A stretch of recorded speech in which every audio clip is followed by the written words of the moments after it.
which is great. It's very tasty. It's a relatively consistent product. Why it tastes so good is because it's so high in fat. Fat tastes good. You take some fat, put some sugar or salt on it, it even tastes better. Right? French fries, donuts. Fat, where there's fat, there's flavor. And that's the way that we look at food in the industry and how we can tweak it flavor-wise and such. So, all that does usually is give us an idea of how much meat to fat ratio we're going to find on our carcasses. And it's broken down to a pretty straightforward science, actually. Knowing that an animal will have so much yield of meat versus bone. I'm just cleaning this up. You don't necessarily have to, but what you'll find is I'm following a natural connective tissue along here, which there was some bone attached to, and where we get connective tissue to the bone, we end up with sinew and tendon and cartilages, and that you want to remove, because what will happen is if I just cut this across and start throwing them on the barbecue, it'll cook and everything, but it might fall apart. So that's why we trim it right down, try to get rid of these pieces, because then when you do cook it, that's all sausage meat there, you end up with a nice salt. See, I would even take that off there because it might come off. You end up with a good solid eye of meat. It's very, very easy to work with. You know it's not going to come apart on you. If that was a cow, we would call that a New York strip. Exact same thing. Animal works the exact same way. So once again, we can see we got all this crazy grain of muscle running through here. We discussed last week with the cow how we work with grains of muscle and such. We always cut our muscle against the grain just like we would with wood. However, when we're getting into a section like this, because we're going to have grains coming together in so many ways, with a variety of muscles, we have to respect those cuts and how we would cook them, and same with this one here. Now I overcut this one a little bit, but I wanted to make sure I had a good clean cut. But basically there would be one more chop in here that I could probably remove without getting into the other grain.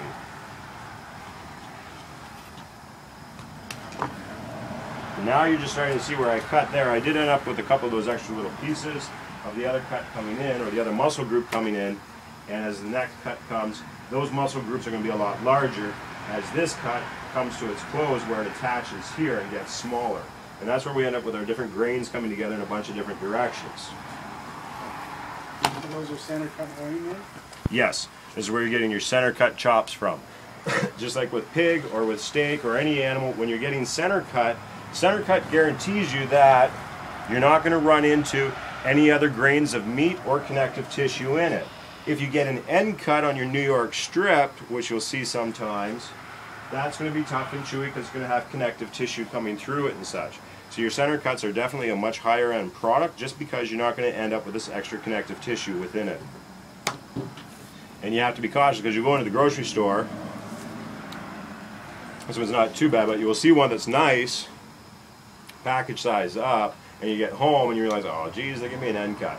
And it's going to be a chewier, rougher steak. A lot of the meats that are being processed and then marketed as center cuts, what they're actually doing with those end cuts, those are when you go someplace and you get a steak sandwich for $4. It's all end cut steaks and whatnot. They'll tenderize it, they'll pulverize it, marinate it and such, so it's still a tender cut of meat, but because they have a harder time with marketing it, because it's a lower end product, it's best to see them go in those places. Now if we wanted to... What's the pork like at Farm Boy? Because I buy a lot of our pork there. I honestly don't know. I do not know. They seem to sell a lot of pork too. They do sell a lot of pork and such. I honestly don't know where their pork comes from, if it's local, whether it's coming in from Ontario or where they're going with it. So, but if you're happy with it, no reason to change, right? Yeah, I thought it was like Australia that they're dingo steaks. Very much so, price-wise, right? Oh yeah. Prices across the board have gone up 17 to 25% since last summer.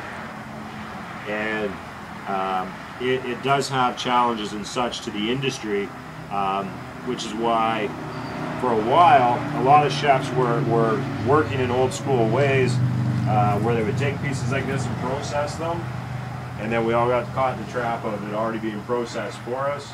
And a lot of chefs are going back to processing it themselves now too, because you can control some of your costs as long as you're willing to put your time in on it.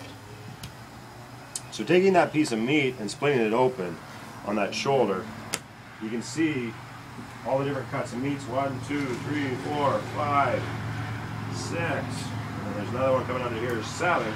Just in that piece there, all coming together. That's all the connective tissue that's holding it together. That's going to be very, very tough and chewy and hard to work with. We're going to have a lot of collagen in there and a lot of elastin, also elasticin. So with something like that, I overcut that just so that you can see all the different cuts in it. But it's very easy to take something like that, if you left it whole, tie it off, put it into a smoker or into a braising method, like into a crock pot or something, and take a long, slow cooking approach to it, because we need all that connective tissue and such to start to relax.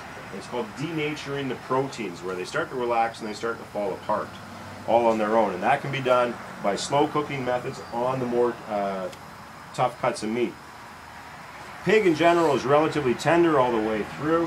However, if we're getting to a place where we see a lot of muscle groups coming together, or it's a muscle that's being worked a lot, it's a tougher cut. So a ham has lots of meat on it. It is worked a fair bit, but even a properly cooked ham, it has a fair bit of meaty texture to it. You have to work your way through it, even if you slice it up thin for a sandwich. A brisket, something off the shoulder and whatnot, we might pickle it. We might brine it first before we start cooking it and such, as it helps break down some of that connective tissue as well and make it easier to eat and more palatable when it comes to the texture of it. So something like that could be stuffed, technically rolled up as well. Now I overcut this one, so it wouldn't be the greatest thing. Obviously, you can tell by the way it's coming out the ends. But with stuffing in there and the way that that one was done, we can have quite a spiral effect to what we're doing to our food. When we're dealing with butchering or butcher twine, only we'll get what's proper butcher twine to work with.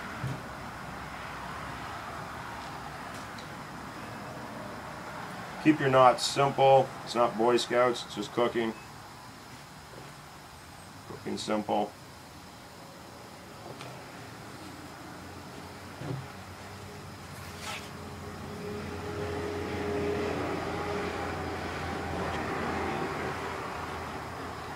And it's string, don't be afraid to cut too much. You can always cut it off at the end. There's no real cost involved here. That reminds me, I can show you another trick that we can do here too. Now obviously if you're working at home and the string's hitting the floor, I wouldn't be too worried about it. It's clean out here, not to be worried.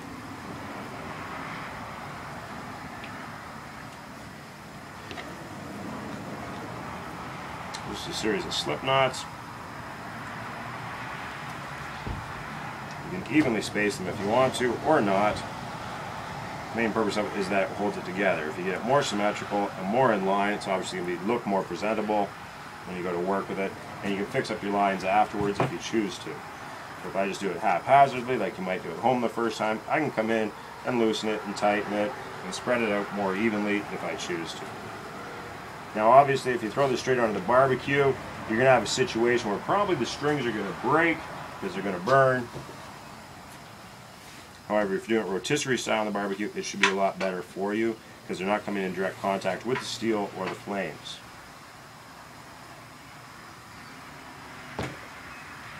This is a matter of tying it off and be ready to work with.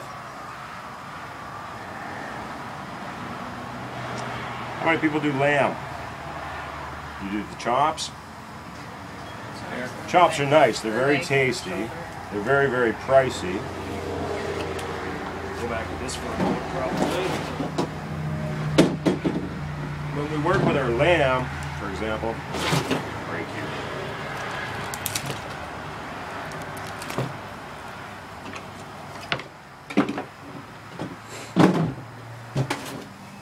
When we're working with the bones on our lamb or any animal like that, even if you wanted to process these with the bone in, it's a lot easier if you would just saw down through and you would cut down in between your bones and such.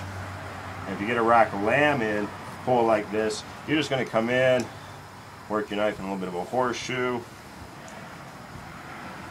take off whatever excess meat you can with a knife, Some chefs will scrape this down and go through great pains of trying to clean up the bones so there's no meat on them, which gives us a very nice clean presentation. So you can hack away at it all you want, and you'll see some chefs go, and people, I've seen Martha Stewart do this, and I don't know why, but they go and they do this for hours trying to clean them up. I've never actually done this on a pig, but I do it on lamb regularly, so that should work. We don't usually French our racks on pigs. Now, it's going to do 2 loops, loop over, put them together, put it on the bone. It's a little over exaggerated. I'm going to take it right down so it's nice and tight. Now, keep in mind that when you're doing this, what it does to the bone, it can do to your finger, because your finger is a bone. See if this works on pig. As it does with a lamb. Yeah, it will. Just a little bit different. It's a bit harder to do on a pig. It's easier to do on lamb. Lamb is aged and such, which is great because it allows us to. As you can see where it started to release the meat, on a lamb it works very easily and perfect. Like I said, I hadn't tried it on a pig before, but by making that double noose, it'll actually grab all the meat, all the connective tissue, and pull it right off the bone, sparkling clean. So that's how you could be Frenching your own racks if you chose to. Works easier on a lamb than it does on a pig. But yeah, if the knot slips and you do it to your finger's going to look like that. Where do you get lamb? Lamb. Little lambs eat ivy. One of my preferred lamb producers in the area is Ruckel Brat down by Bailey Barrow. Does a great job. His products are available. I don't remember where he sells them in here locally. I think he's got product in at Co-op. And I think he's got some at, I'm not sure if Joanne's carries meat products or not. I know they carry a lot of bloody tofu. But if they do, they might carry his product as well. He's got great lamb though. And with it, just like with a lot of your producers, you might have to tweak it a little bit once you get it home. Just because you're going to see that it's wrapped in butcher wrap, so you can't see the product. But just as long as you know your cuts and whatnot, you can tweak it afterwards. And you just might have to do a little bit of extra trimming, but not a big deal if it's extra fat. I'll save my fat caps off the animals and use it later down the road. There we go. I was just rushing it too much. So that will take it right down pretty much to raw bone. Because of the fatty connective tissue that we have in pig or pork, it takes a little bit more, and one more pass over that would clean that bone up so it would be perfectly Frenched. Some kitchens you'll see a metal pole in the kitchen with all kinds of different string on it, and the chefs will just go up and they'll be just pulling constantly, cleaning the bones and such.